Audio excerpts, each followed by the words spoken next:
산업의 패러다임이 바뀌고 있습니다. 성장을 위한 산업이 아니라 지구와 환경을 위한 산업. Protect livelihoods around the world and keep global warming at a maximum of 1.5 degrees Celsius. Sentido, determinei que nossa neutralidade climática seja alcançada até 2050. 2060年前实现碳中和。 기후 위기는 지금 우리 산업계 전반에 거대한 변화를 요구하고 있습니다. 누가 그 변화를 주도할 것인가? 여기에 기업과 국가의 미래가 달렸습니다.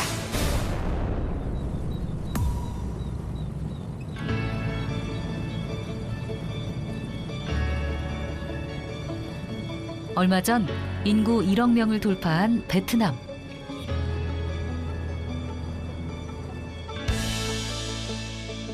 여긴 베트남 산업의 중심 하노이입니다.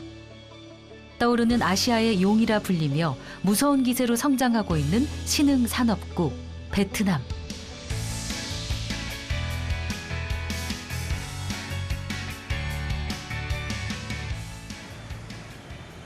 산업이 급속도로 발전하다 보면 언제나 따라오는 문제가 하나 있죠. 바로 환경 문제입니다.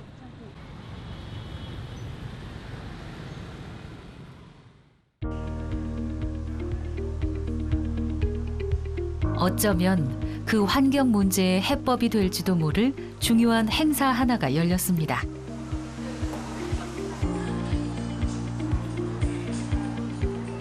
바로 한 베트남 녹색기술 설명회인데요. 베트남에 진출하려는 우리 녹색 기업들과 베트남 기업을 연결해주는 자리. 양국 기업들의 관심이 뜨겁습니다. 지금 와서 보니까 폐기물하고 폐수 처리 쪽이 아직은 좀 더 이렇게 활발한 것 같아요. 하지만 앞으로 여기도 대기 쪽으로도 신경을 써야 되기 때문에 앞으로 대기 쪽으로 시장이 형성되지 않을까 생각을 하고. 저희에게 너무 좋은 기회고 베트남 진출을 위해서 10년 이상 계속 노력하고 있는데 아직 성과를 못 봤어요. 그래서 이번 기회를 통해서 꼭 좋은 성과 있었으면 좋겠습니다. 이 자리엔 우리 환경부도 함께했습니다. 최근 글로벌 시장에서 가장 주목받는 화두는 녹색 전환입니다.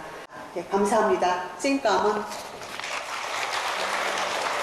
이날 행사에는 베트남 진출을 원하는 우리 기업 20개 회사가 참여, 베트남 기업이 관심을 가질 만한 녹색 기술을 소개했습니다.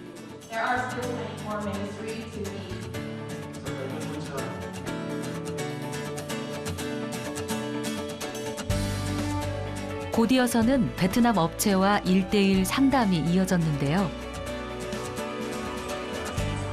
이날 하루에만 약 2,373억 원 규모의 상담 실적을 거뒀습니다. 한국 녹색 기업에 왜 이렇게 관심이 많을까요? Các chính phủ Hàn và chính phủ Việt là đã có những cái mối liên kết và cũng có là đối tác toàn diện. Ngoài ra thì rất nhiều những cái quỹ ủng hộ cũng như là những cái quỹ đầu tư từ nước Hàn về Việt Nam, nên là những cái tiềm năng của những cái dự án đấy từ Việt Nam, từ Hàn đến Việt Nam rất là lớn. Nên là em muốn tập trung về mở rộng sang các đối tác của bên Hàn. 사실 이 행사들은 한배 정례 환경장관 회의를 계기로 마련된 행사. 이날 회의에서는 우리 녹색 기업들의 베트남 진출을 위한 협력 체계를 대폭 확대하기로 합의했습니다. 활발히 개발될 수 있도록 정말로 관심을 좀 부탁을 드리겠습니다. 또 양국 간 녹색 전환 협력을 위한 환경 기반 시설 협력 양해 각서도 주고받았습니다. 민간 녹색 기업의 진출에 우리 정부가 이렇게 앞장서는 이유는 어디 있을까요? 예, 아시는겠지만 녹색 전환은 시대적인 당면 과제입니다. 근데 이 녹색 전환을 위한 중요한 수단이 녹색 기술, 녹색 산업인데요. 사실 우리나라의 녹색 기술, 그러니까 한국의 녹색 기술, 녹색 산업이 우수하고 또 세계적으로도 경쟁력이 있습니다. 그래서 정부가 우리의 녹색 기술을 이렇게 소개하고 하는 것이 결국 녹색 산업 그 진출에 있어서 해외 진출에 있어서의 교두보 역할을 할 수 있기 때문에 기업과 원팀이 돼서 정부가 현장에 함께 하고 있습니다. 녹색 산업이란 특정 산업 분야가 아니라 각 분야에서 온실가스를 줄이거나 자원의 효율을 높이는 데 기여하는 산업을 말합니다. 녹색 산업 규모는 급성장 중입니다. 2025년에는 약 120조 9천억 원에 가까울 것으로 추정됩니다. 투자 규모 역시 날로 확대되는 추세. 2022년을 기점으로는 폭발적으로 증가했습니다. 각국 정부 역시 경쟁적으로 녹색 산업에 대한 투자를 늘리고 있습니다. 한국 역시 마찬가지입니다. 네, 저희가 녹색 산업에 투자를 하는 이유는요, 정말 명확합니다. 투자사로서는 녹색 산업이 앞으로 정말 어마어마한 돈이 된다라고 하는 부분이 있고요. 전 세계에서 가장 큰 투자사인 블랙록이라고 하는 투자사의 레리 핑크 회장이 몇 년 전부터 어디 가서든 다 녹색 산업 이야기만 하고 다니거든요. 특히나 최근에는 앞으로 창출될 유니콘 기업들, 즉 기업 가치 1조 원 이상의 기업들은 대부분 다 녹색 산업에서 창출될 것이다 라는 이야기를 했어요. 한국을 비롯한 전 세계 주요 선진국들은 거의 천문학적인 규모의 보조금 등에 기반해서 녹색 산업을 성장시키려고 하고 있습니다. 급부상하고 있는 산업에 대한 관심은 곧 창업 열기로 이어지기 마련. 올해 환경창업대전에는 모두 268개 팀이 참여했습니다. 이분들은 치열한 경쟁을 뚫고 최종 본선에 올라온 팀들.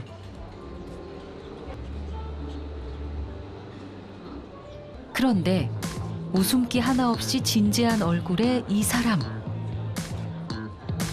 혹시 개그맨 장동민 씨 아니세요? 장동민 씨가 창업 아이템을 겨루는 이 자리에 그것도 참가자로 왔다니요? 이 환경창업대전에 저도 이 친환경 사업을 하고 있어서 오늘 초부터 이제 신청해가지고 참여하게 되었습니다. 오늘 예상 순위는 글쎄요, 워낙 저희 아이템이 너무 좋으신 회사들이 많이 나와서요. 저도 열심히 해보도록 하겠습니다.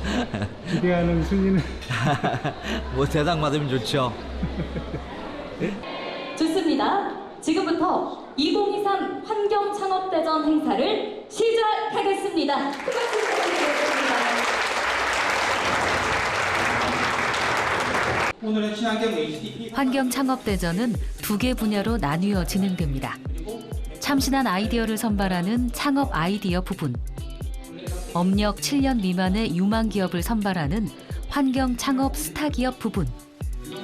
지금 열띤 발표를 하고 있는 이분들은 스타 기업 부분 참가 기업들입니다. 어떻게 우리가 가벼운 무게로 만들게 된다고 하면은 이건 입체 타일의 대중화가 될 수 있겠구나라고 저희는 생각을 하고 연구개발. 과연 장동민 대표의 아이템은 어떤 것일까요? 장동민님께서 대표 준비해 주셨습니다. 큰 박수 부탁드립니다. 전 세계적으로 페트병 라벨지 분리 배출 문제가 아주 심각합니다. 여러분들은 분리 배출 잘 하고 계시는지 궁금합니다. 근데 우리는 왜 페트병 라벨지 분리 배출을 해야만 하는 것일까요? 그 이유는 분리 배출이 잘 된 페트병은 100% 고품질 재생 원료로 재활용이 되기 때문입니다. 신발이나 의류, 가방 등 우리 생활에 필요한 생활용품으로 재탄생을 하는데 떼고 마시길 바라겠습니다. 감사합니다. 토론하겠습니다. 큰 박수 부탁드리겠습니다. 환경 창업이기 때문에 저희 대한민국 나중에 미래를 위한 그런 아이디어를 좀 들을 수 있는 계기가 되어서 아주 큰 도움이 될 것 같습니다. 기업과 국가가 같이 이렇게 고민을 하는 모습이 정말 좋은 것 같아요. 지와 주식회사를 축하드립니다. 박수 부탁드리겠습니다. 이날 장동민 대표의 기업은 환경창업 스타 기업 부분 우수상을 받았습니다. 녹색 기업으로 커나가기 위한 좋은 발판이 되겠죠.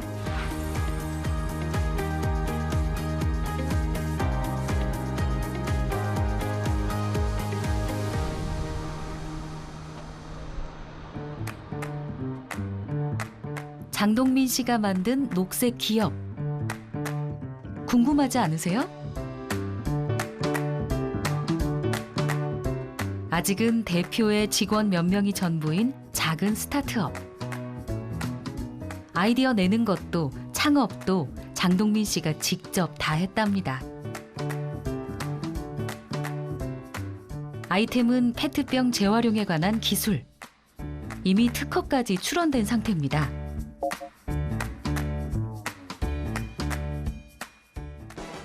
페트병은 포장 라벨과 병에 서로 다른 플라스틱 재료를 사용하기 때문에 분리 배출이 필수죠.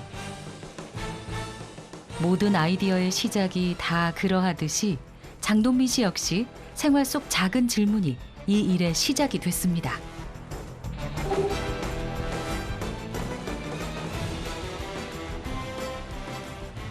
버릴 때 2차적으로 라벨지를 이제 제거를 해서 이제 분리배출들을 해주시는데 그 전에 좀 편하게 좀 제거가 되면 어떨까라는 생각을 해서 이제 나오게 되었거든요. 드시기 위해서 이제 뚜껑을 이제 오픈을 할 때 같이 이렇게 라벨지가 제거가 되는 거예요. 이제 드시고 번거로운 작업을 하지 않아도 고품질의 재활용 페트가 나오게 되는 거죠. 많은 분들이 그런 말씀 하세요. 나도 이런 거 옛날에 생각한 적 있는데. 아, 맞아. 나도 이거 옛날에 생각했었어. 이런 얘기를 많이 하시거든요. 근데 그거를 이제 실천으로 옮기느냐, 그냥 생각만 하고 그냥 지나쳤느냐가 더 큰 것 같습니다. 작은 아이디어로 시작된 녹색 기업. 아직 갈 길은 멀지만 그에겐 원대한 포부가 있습니다. 저희 최종 목표는 글로벌한 회사를 만들어서 친환경적인 아이템들을 2차, 3차 아이템들도 이미 다 만들어 놓은 상태고요. 고품질의 재생원료를 생산할 수 있는 환경 이런 것들을 많이 세계적으로도 알릴 생각입니다. 재활용에 대한 기술이 왜 중요하냐면 우리가 분리 배출하는 재활용품 중 실제 재활용되는 건 약 23%에 불과하기 때문입니다. 그러니 어떻게 재활용률을 높일 것인가? 바로 이것이 녹색 기술의 중요한 화두가 됐습니다.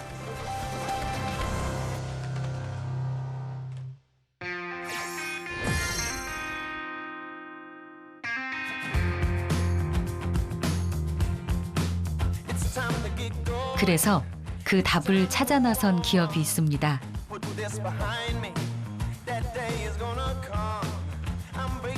평범한 사무 공간을 지나면 재활용 선별장에서나 보던 작업 벨트가 보입니다. 다른 게 있다면 척척 선별해내는 게 사람이 아니라 로봇이라는 거죠. 로봇이 플라스틱을 종류에 따라 알아서 구분해냅니다. 인공지능 기술 덕분이죠. 플라스틱이라는 게 요즘 가장 핫한 기술로 이제 뜨고 있는 뭐 열분해라든지 아니면은 이제 바이오 플라스틱이라든지 근데 이제 이런 부분들이 사실 그 앞단에는 되게 하나의 선제적인 조건이 붙고 있어요. 결국에 이 생분해가 되기 위해서는 이 플라스틱들이 사람들이 앞단에서 그런 플라스틱들을 막 모아줬을 거라는 조건들이 다 이미 붙어 있는 거죠. 그래서 이제 저희 입장에서는 이런 선별에 대한 중요성들이 계속적으로 더 늘어나고 부각되고 있는 그런 시대에 와 있다라고 판단하고 있습니다. 이 기술은 한국환경산업기술원의 창업벤처 녹색 융합 클러스터의 지원을 받기도 했는데요. 최근엔 인공지능으로 농촌과 도시 등 지역별 차이까지 적용하려는 중입니다. 농촌엔 막걸리병, 도시엔 생수병, 이런 식으로 말이죠. 현재 이 설비를 도입한 지자체는 6곳, 도입을 확정한 곳도 5군데나 됩니다. 점점 더 많은 지자체들이 관심을 보이는 추세라죠. 실제 이 설비가 설치된 남양주시로 가볼까요?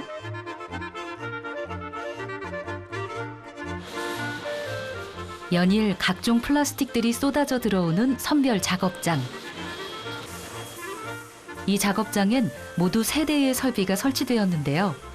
설치 후 선별 속도는 2배 이상 증가하고 비용은 2배 넘게 감소했습니다. 그 외에도 달라진 점이 하나 더 있습니다. 사람이 손으로 골라낼 때보다 선별률이 훨씬 높아졌다는 겁니다.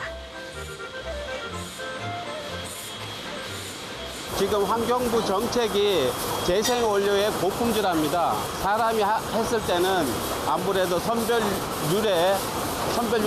떨어지고 또 선별률이 떨어지면서 이물질, 다른 재질들이 혼합되는 경우가 있습니다. 근데 이 로봇을 사용하게 되면은 그런 재질의 어떤 선별률이 올라가서 나중에 고품질의 재활용이 가능하도록 그렇게 될 겁니다. AI와 로봇은 우리 시대 최첨단의 기술. 그만큼 재활용 시장이 중요해졌다는 의미겠죠. 재활용은 산업계 전반으로 확장 중입니다. 여긴 한 제조업 공장인데요. 뭘 만드는 곳인지 마당엔 한국은 물론 해외에서 수입해온 고철들이 한가득입니다.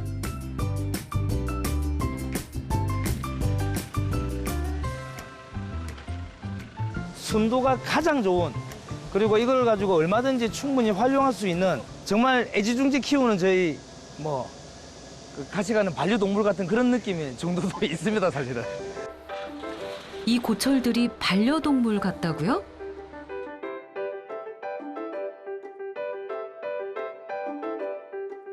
대표가 고철들을 이렇게 애지중지 여기는 건 다 쓰고 버려진 고철이 이곳에선 고부가 가치의 희귀 금속으로 재탄생하기 때문입니다.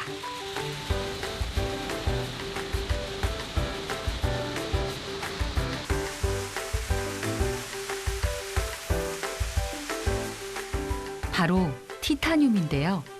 고철을 재활용해 그 안에 있는 티타늄만 분리해 제품을 만들어냅니다. 재활용 티타늄은 광석 티타늄과 99.9% 성분이 같습니다. 이 티타늄은 최근 가장 주목받고 있는 희귀 금속 중 하나입니다.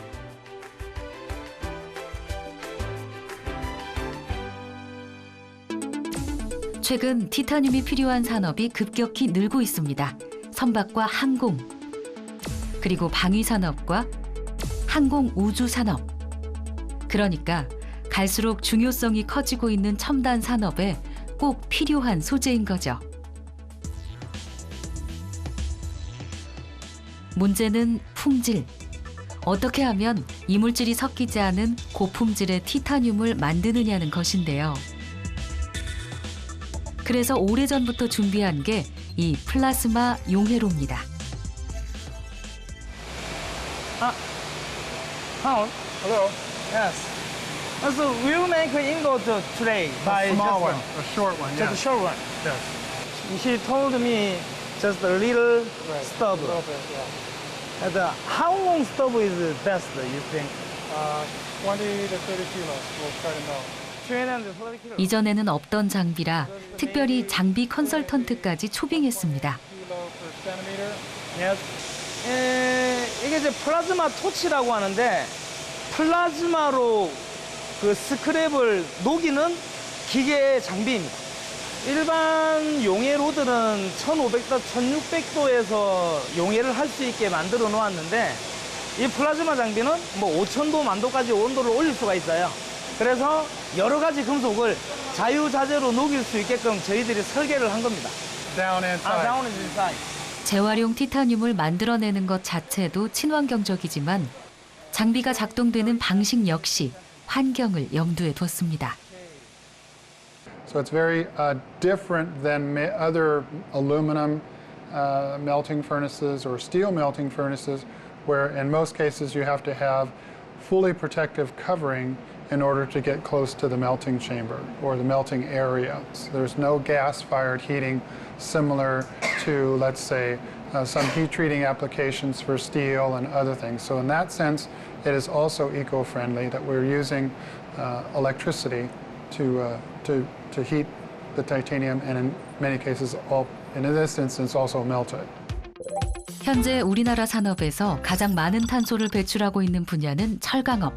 전체 탄소 발생량의 40%에 육박합니다.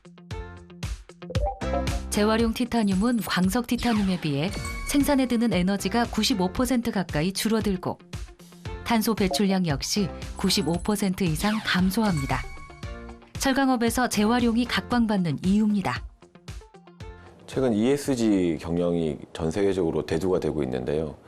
이 제조업 같은 경우에는 제조하는 환경에서 탄소가 다량으로 배출될 수밖에 없습니다. 재활용된 금속이나 소재를 사용하지 않으면 탄소 발자국을 감소할 수가 없기 때문에 재활용된 소재들을 더욱더 제조업들 같은 경우에는 사용해야지만 전 세계 트렌드에 맞춰서 갈 수 있을 것이라고 보고 있습니다.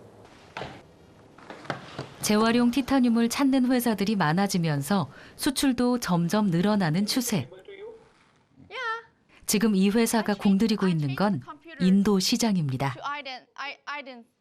Yeah, as you know, we are making titanium CP cobalt. You know, yeah. When you visited us, you saw our cobalt products. Yeah, in India still this titanium market is not that much full, but it is getting up. People are taking interest recently now. So maybe in the next few years it will be a good market for titanium cobalt. Okay, I will get back to you soon. Bye. Okay. Thank you very much for helping me. 아직 시장도 형성되지 않은 인도에 왜 이렇게 공을 들이는 걸까요?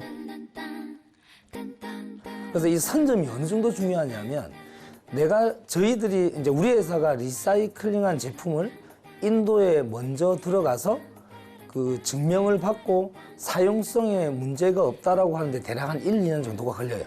이 리사이클링이나 금속 시장은 누군가 선점을 하고 나면 그 뒤에 후단들이 들어오기가 매우 어렵습니다.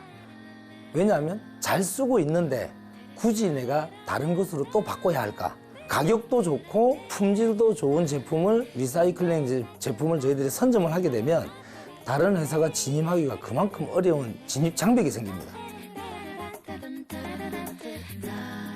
현재 이 회사에서 수출하고 있는 국가는 총 5개국. 오늘 물건은 미국으로 갑니다. 탄소 발자국을 줄이는 것이 전 세계 기업들의 화두가 된 지금. 재활용 기술에 대한 필요와 재활용 제품에 대한 수요는 늘어날 수밖에 없습니다.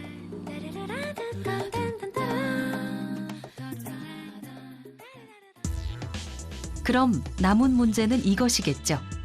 누가 어떤 기술로 시장을 먼저 선점하느냐.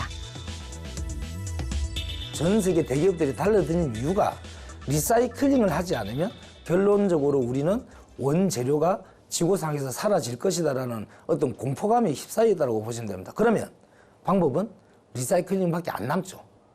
달나라 가지고 저희들이 원료를 캐올 수 있는 아직 그런 기술은 없지 않습니까? 그래서 리사이클링은 지금 팽창할 수밖에 없는 시장이라고 생각합니다.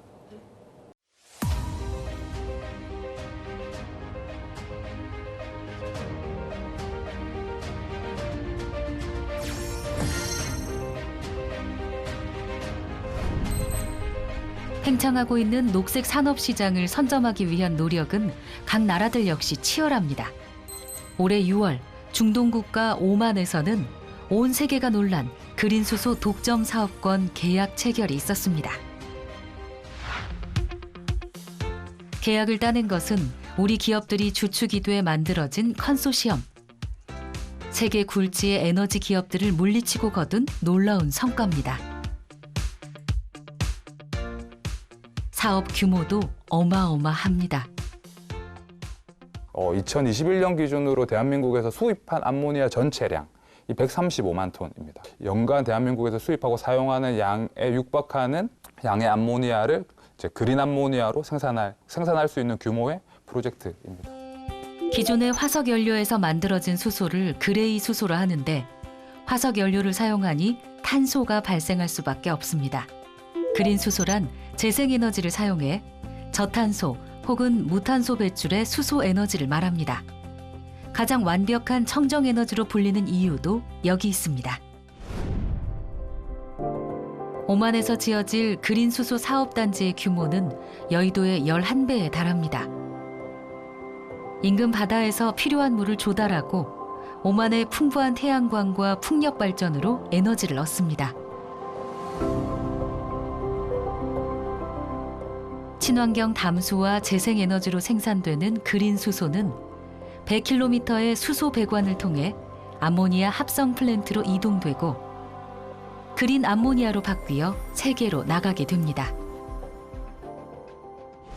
입찰에 저희가 알만한 세계 유수의 에너지 회사들은 대부분 참여를 한다고 저희가 이제 정보를 들었었고, 벨기에라든지 덴마크, 일본 이런 나라들이 굉장히 그 경쟁 국가였다라고 이제 들었고요.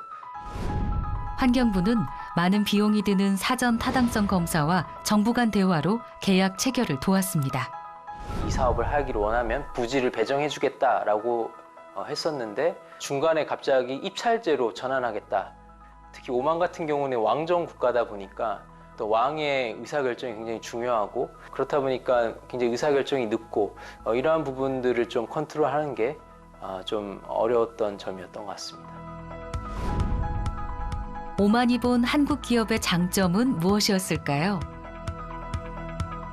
한국 업체들이 가지고 있는 장점이라고 하면 이제 선진화된 일종의 이제 제조국이기 때문에 신속하고 효율적으로 새로운 산업으로 전환할 수 있는 자본력, 기술력, 그리고 일종의 이제 의지.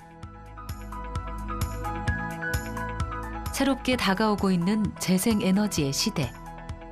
오만은 그 시대를 열어갈 파트너로 한국을 선택한 것입니다.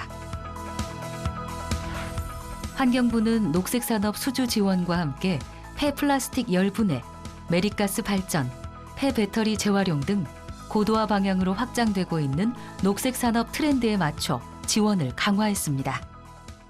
네, 환경부는 올해 초에 기업과 원팀을 이뤄서 녹색산업 얼라이언스를 출범했습니다. 기업별 1:1 맞춤형 전략회의를 통해서 밀착 소통하고 또 현장 지원을 위해서 20여 개국의 수주 지원단을 파견한 바 있습니다. 앞으로 협력 국가를 확대해 수출선을 다변화하고 탄소 중립, 물, 순환 경제 등 녹색 프로젝트 수요를 창출해서 우리 녹색 기업의 해외 진출을 적극 지원해 나갈 계획입니다.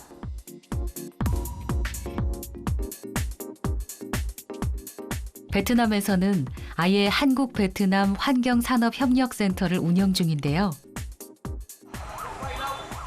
올해 초 부임한 이재권 소장은 아직은 사무실에 있는 시간보다 발로 뛰는 시간이 더 많습니다.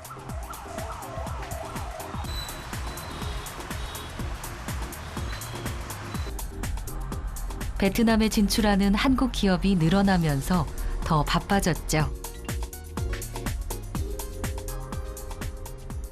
베트남에서 제가 주로 만나는 기업이 한 3, 40개 정도 한국 기업들 그 정도 되는 것 같아요. 그래서 뭐 자주 뵐 수는 없지만 그래도 최대한 그 애로사항이 있으실 때 최대한 방문을 하고 만나 뵙고 좀 해결 방안을 찾으려고 노력하고 있습니다. 오늘 방문한 곳은 친환경 소각로 겸 발전소. 네네네 오셔야 뭐. 예, 저도 뭐 여기 지역 공무원들이랑 얘기하다 보면 이 시설에 대해서 좀 많이 물어보시더라고요.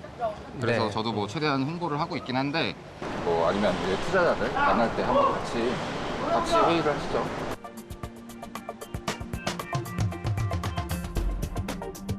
하노이 근처 박린성에 설립된 이곳은 한국과 베트남 기업이 합작해 만든 베트남 최초의 민간 폐기물 에너지화 발전소입니다. 4만 제곱미터가 넘는 부지에 하루 처리 폐기물 양만 800여 톤. 이곳은 박린성 주요 소각로 4개 중에 하나.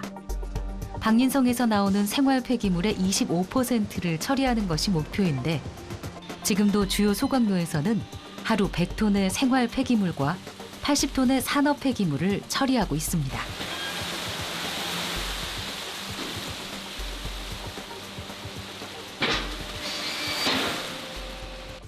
여기에 이렇게 타고 있고요. 아, 네, 잘 보이네요. 네. 이게 그러면 지금 소각 온도가 한 어느 정도 되는 거죠? 지금 아까 제가 확인했을 때 1200도 정도 됐던 것 같아요. 1200도요? 네. 최고 온도로 올리면 무려 섭씨 5000도까지 가능하답니다. 소각 시 발생하는 열은 한국의 폐열 회수 기술을 이용, 인근에 연간 4천만 킬로와트의 전력을 공급할 예정입니다.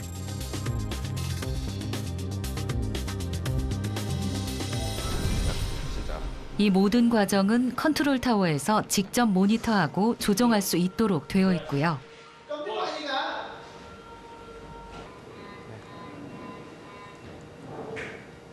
소각로에 집어넣어. 여기가 소각로. 박린성 소각로 사업 후속으로는 인공지능 소각로를 적용, 소각로 사업 역시 고도화할 계획입니다.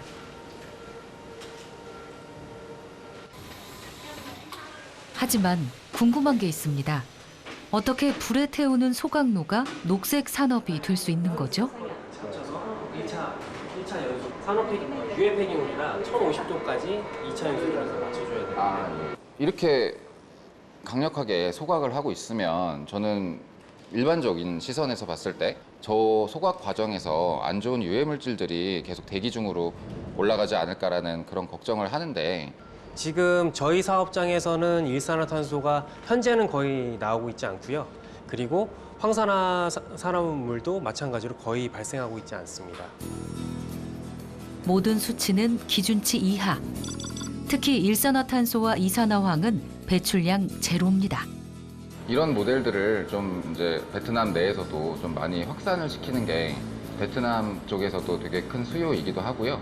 한국 기업들도 지금 이 모델을 이제 시작으로 비슷한 형태로 베트남 내에 좀 이렇게 확장을 하려는 수요도 굉장히 많다고 보시면 됩니다. 지원 사업을 많이 이제 시작할 건데 필요하신 거 있으시면 언제든지 말씀해 주세요. 지방성, 이민위원회나 이런 쪽을 만날 때 기업이 직접적으로 접근하면 잘 안 만나주는 경우도 있습니다. 그럴 때 기술원 쪽에 이제 요청을 해서 자료와 함께 이제 공식 요청이 나갑니다. 그렇게 하면 지방성에서도 흔쾌히 받아주는 편이고. 녹색 산업은 그 나라 정부가 고객일 때가 많습니다. 네네네. 감사합니다 오늘. 네. 또 뵙겠습니다. 네, 들어가겠습니다. 그래서 우리 정부의 지원도 아주 중요하죠. 지금까지 이렇게 되는 데까지 되게 많은 노력들이 들어갔는데 지금 잘 운영되는 거 보면 굉장히 뿌듯합니다. 재건입니다. 네, 반갑습니다. 네, 반갑습니다. 이날 하루 이종원 소장은 또 다른 폐수 처리 업체를 만나 애로사항을 듣고 바쁜 하루를 보냈습니다. 녹색 기업을 돕는 일, 거기엔 사명감과 자부심이 함께합니다. 저희 기계에 들어갑니다. 팔수기에 들어가면 결국은 환경이라는 거는 이제 정부에서 많은 신경을 써서 그 나라의 국민들의 삶의 질을 높여주는 굉장히 필요한 하나의 분야인데 이제는 더 이상 뭐 어느 나라든 자기 노력만으로 그거를 이뤄낼 수는 없는 시기인 것 같습니다.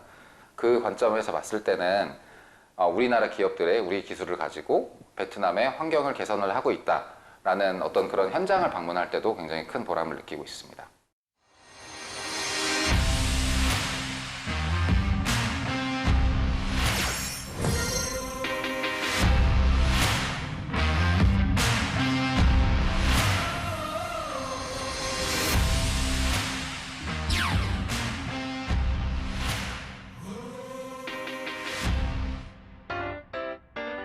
경기도 외곽에서도 후미진 곳. 이곳에 패션 산업 관련 회사가 있다면 믿으시겠습니까? 안녕하세요. 안녕하세요. 네, 안녕하세요. 상무님 안녕하세요. 네. 네. 지금 좀 커팅 작업하고 있고요. 이게 지금 어제 한 2톤 정도 좀 수거해가지고 온 거 가지고 지금 바로 커팅 작업 진행을 하고 있습니다. 양이 많네. 지금 뭐 2명이서 지금 진행을 하고 있는데 한 1톤 정도 지금 커팅 작업을 지금 진행을 하고 있어요. 패션 소재를 다루는 이 회사의 원재료들. 그런데 여기 폐기물 딱지가 붙어 있네요.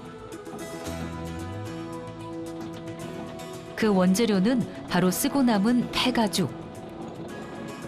폐가죽을 수거해 이걸 다시 쓸 수 있도록 이렇게 가루 상태로 만드는데요. 그래서 이 폐가죽 가루들이 어떤 소재가 되냐면 바로 가죽실입니다. 우리가 쓰는 가죽 제품을 만들 때는 보통 실도 가죽실을 쓰죠. 아, 그러니까 폐가죽을 재활용해서 친환경인가요? 저희가 전혀 물을 쓰지 않거든요. 다른 재생가죽 업체들은 이제 물을 사용하는데 저희의 전체 공정 중에는 물이 전혀 사용하지가 않습니다. 그럼 물을 사용하지 않는다는 얘기는 폐수가 전혀 발생하지 않는다는 얘기이기 때문에 저희의 공정 자체가 친환경적이고 또 거기에다 저희가 화학약품을 쓰질 않아요. 예, 그래서 전체적인 공정이 전혀 유해한 물질이 들어가지 않습니다. 그렇게 제작된 실은 원단이 되어 친환경 옷으로. 우리나라 대표 자동차들의 가죽 시트로. 글로벌 스포츠 브랜드의 운동화로 탈바꿈합니다. 이 폐가죽 실의 가치에 대해 먼저 알아본 건 해외 패션계와 기업들이었습니다. 이름만 대면 알만한 글로벌 기업들이 멀리 파주의 회사까지 직접 찾아와 협업을 요청해왔죠. 이유가 뭘까요? 해외 법규는 아주 명확해요. 딱 3가지를 명시를 하게 돼 있는데요. 탄소 배출량, 두 번째는 이 제품의 리사이클 퍼센테이지, 그러니까 폐기물이 얼마나 들어가 있는지를 적게 돼 있고요. 마지막으로 이게 다시 재생이 되는지, 몇 번 재생이 될 수 있는지라는 N차 번수로 표기를 하게 돼 있습니다. 그러면 그것만 들여다봐도 이게 친환경이다 뭐다 말할 필요 없이 명확하게 소비자가 확인을 할 수 있죠. 그게 이제 글로벌 기업들이 먼저 글로벌 법규에 의해서, 환경 법규에 의해서 다들 적용을 하면서 빠르게 바뀌어가고 있고요. 본격적으로 세계로 나가보자. 최근 이 회사는 수출을 늘리기 위해 컨설팅을 받고 있습니다. 지금 글로벌 기업 N사는 2030년까지 전체 공급망 탄소 배출량의 30%를 감축한다고 하거든요. 그 저 포인트예요. 재생원료 함유. 수출을 위해선 글로벌 기업들이 요구하는 인증서 제출이 우선. 지금 그 부분부터 준비하려는 겁니다. 가장 우리 기업들이 애로사항으로 하는 거는 해외 시장에 대한 정보라든가 경험이 없기 때문에 이 국가가 내 기술을 살 수 있는가라고 하는 거에 대한 판단을 하는 게 가장 좀 초반에 어려움을 겪는 부분인 것 같습니다. 요구하는 사항들이 너무 다양한 거죠. 인증, 데이터 아니면 시스템을 어떻게 갖췄는지 이런 부분들을 너무 다양하게 요구하고 있어서 거기에 맞춰서 사실은 좀 대응을 해야 되는 상황이긴 합니다.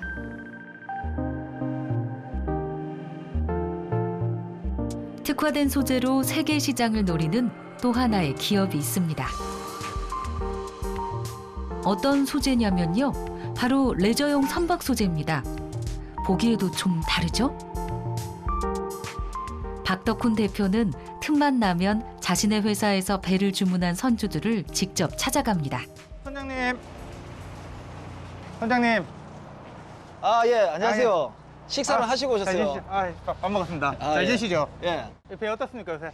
배 진짜 고객들이야말로 누구보다 정확히 배의 장단점을 이야기해 주니까요. 레저용 선박인 이 배는 2022년 부산 국제 보트쇼에서 올해의 보트 대상을 수상했습니다. 기존 FRP 소재보다 HDP 소재를 바꾸고 난 다음에 혹시나 뭐 연료 소모가 절감된다든가 이런 부분 없나요? 지금 아무래도 배 소재가 바뀌어서 무게가 그만큼 줄어들다 보니까 연료 소모량으로 치면 한 40% 정도?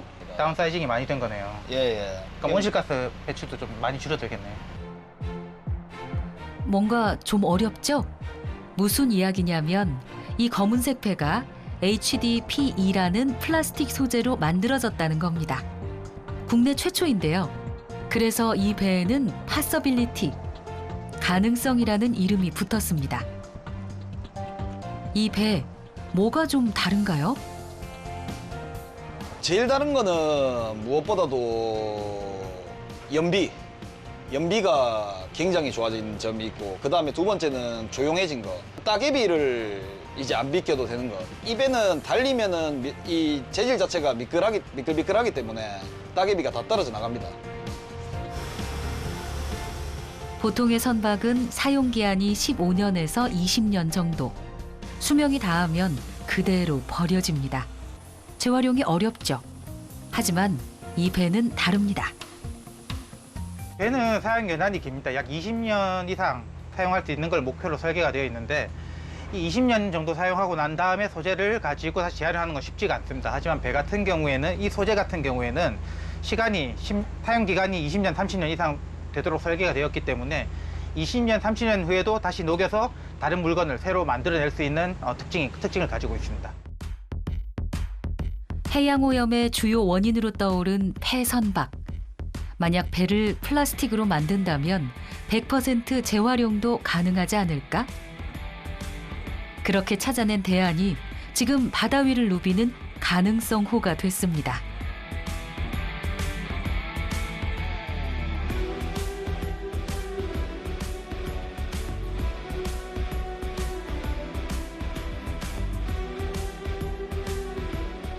이곳은 선체를 만들어내는 공장인데요. 소재가 검은색인 건 소재 자체의 색깔을 그대로 살렸기 때문입니다.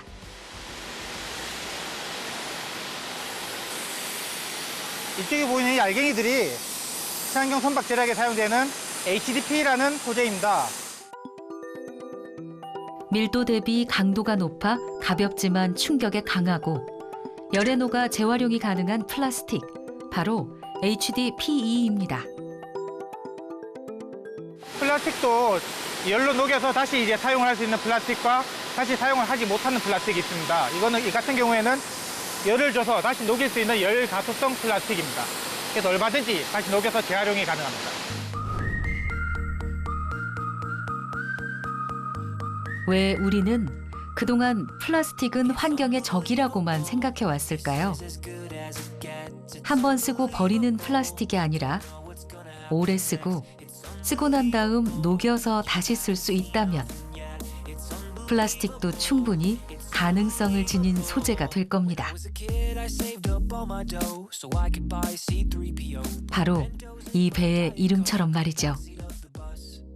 플라스틱으로 두껍고 견고하고 오래 사용할 수 있는 제품을 만들어야 된다고 생각합니다. 그래서 저희가 궁극적인 목표는 저탄소 소재인 플라스틱을 가지고 오래 사용할 수 있는 물건들을 많이 만들어서 인간의 생활을 좀 더 윤택하게 만들고 플라스틱 재활용률을 현재보다 훨씬 더 높여서 플라스틱이 완전 순환 경제를 이룩해서 플라스틱 친환경 소재라는 인식을 가질 수 있도록 만드는 것이 저희 목표입니다. 거대한 전환의 시대. 녹색 시장을 선점하고 녹색 성장을 주도하라. 세상을 바꾸는 한국의 녹색 기술과 녹색 산업이 지금 세계로 향하고 있습니다.